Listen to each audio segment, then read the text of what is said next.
आज के केस में इटली से पाकिस्तान डिपोर्ट हुआ है, तो अब वो दोबारा कभी भी इटली नहीं जा सकता। जबकि तुम इटली को छोड़कर पाकिस्तान नहीं रह सकती, इसीलिए ये शादी कभी भी नहीं हो सकती। मैंने अब्बू से साफ साफ कह दिया कि मैं फैसल से शादी करके पाकिस्तान में ही रह लूँगी। आप मेरी हरगिज़ फिक्र ना करें। और डॉक्टर ने बोला है कि फैसल जल्दी ही ठीक हो जाएगा।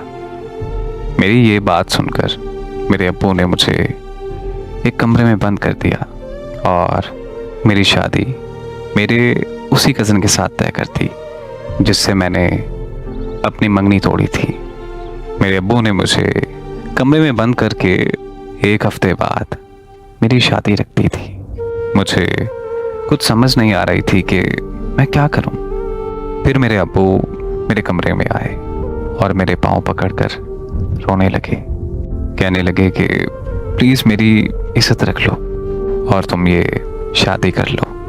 अब्बू को रोता हुआ देखकर मैं भी उनके गले लगकर रोने लग गई और उन्हें कहा कि ठीक है, मैं ये शादी कर लेती हूँ। मेरी ये बात सुनकर मेरे अब्बू बहुत खुश हुए। फिर मैं हंसी खुशी अपनी शादी की तैयारियां करने लगी।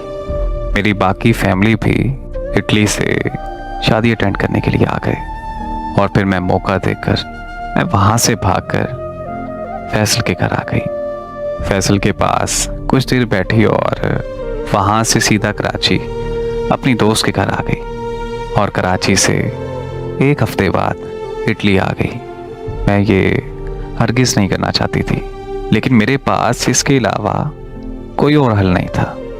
जब मैं कमरे में कैद थी तो मुझे एक बात समझ में आ गई थी कि पाकिस्तान में अब्बू मेरी शादी कभी भी फैसल से नहीं होने देंगे और वो ज़बरदस्ती मेरी शादी